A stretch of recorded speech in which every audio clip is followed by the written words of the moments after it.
Hi, my name is Janet Sy, and I want to welcome you to Tuesday's Manna, where I'm reading from the book that I wrote, No Time for the Gospel.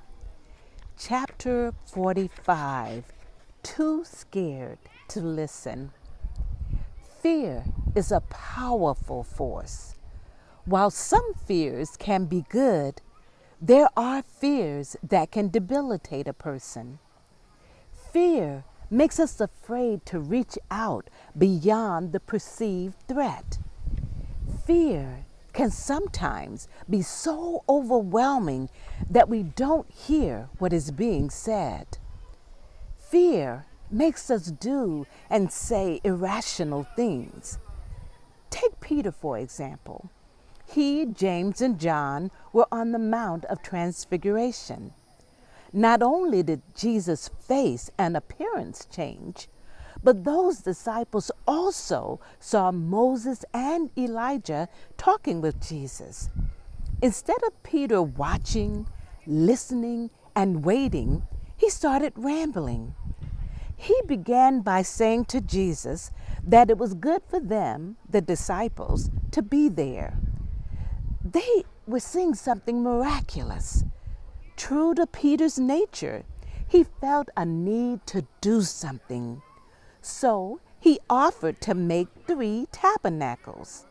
It's at this point that God the Father stepped in and said, "This is my Son, whom I love. With him I am well pleased. Listen to him." Matthew 17:5. At times, we just don't listen for his voice or to our surroundings. We're so caught up in our fears that we start rambling. Stop talking once in a while and see what God is trying to tell you. How many times have you said to yourself, "Something told me to do that"?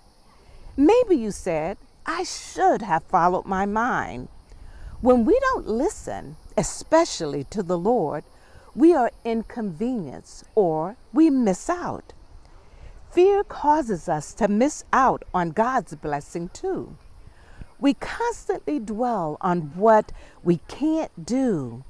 We're busy saying why we can't do as God has asked. We fail to listen to the still small voice of the Lord. Our fear causes us to only hear white noise. We forget the promise that we can do all things through Christ who strengthens us. Philippians 4:13. If we put aside the fear and remember the promise, we can listen for God's voice and be blessed. The relevant scriptures are Matthew 17:1-9, John 10:27. Thank you so much for joining me today. And don't forget to like this video.